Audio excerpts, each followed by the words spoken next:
Salam jeda 3 menit. Saudara-saudariku, hari ini Kamis Pekan Prapaskah kedua tahun C garis miring ganjil. Dalam Injil Lukas 16 ayat 19 sampai dengan 31 dikisahkan perumpamaan tentang orang kaya dan Lazarus yang miskin. Ada seorang kaya tanpa identitas yang selalu bersukaria dalam kemewahan. Lalu dia mati, dikubur, dan amat menderita dalam alam maut. Ada orang sangat miskin dengan identitas bernama Lazarus. Untuk makan saja dia mesti mengais-ngais remah-remah roti tawar bekas pembersih tangan dari rumah si kaya. Dalam kondisi kemiskinan ekstrim seperti itulah, Lazarus pun akhirnya mati. Langsung dia disambut oleh para malaikat dan dihibur dalam pangkuan Abraham. Pada akhir kisah, kondisi hidup kedua tokoh tersebut sebelum dan sesudah kematian dibalik sama sekali.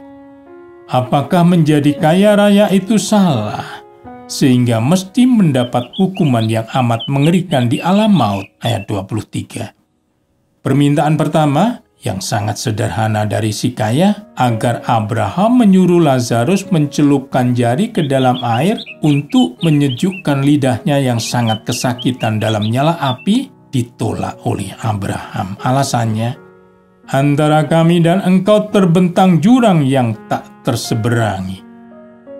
Jurang itu telah diciptakan sendiri oleh si kaya raya ketika masih hidup di dunia. Permintaan kedua, agar Abraham menyuruh Lazarus untuk memperingatkan kelima saudaranya yang masih di dunia, juga ditolak oleh Abraham. Walau alasan yang diberikan Abraham didebat oleh si kaya, tetapi Abraham tetap bersikukuh menolaknya. Pertanyaan besarnya, apa dosa si kaya raya waktu hidup di dunia? Si kaya raya sama sekali tidak berbicara atau bersikap kasar terhadap Lazarus. Bahkan si kaya raya tidak mengusir Lazarus yang penuh borok itu dari pintu rumahnya, padahal mereka sedang pesta. Saudara, kekayaan itu bersifat netral, namun bisa menjadi krusial tergantung sikap pemiliknya. Sikap orang tersebut terhadap kekayaannya telah membuatnya kehilangan rasa kemanusiaan terhadap Lazarus. Kekayaannya telah menggeser sesamanya dari hatinya. Si kaya raya itu ternyata mengenal Lazarus yang berada di pangkuan Abraham. Suruhlah Lazarus, ayat 24b. Namun waktu Lazarus terbaring dekat pintu rumahnya, berebut remah-remah dengan anjing-anjingnya yang menjilati borok Lazarus, si kaya sama sekali tidak mau peduli.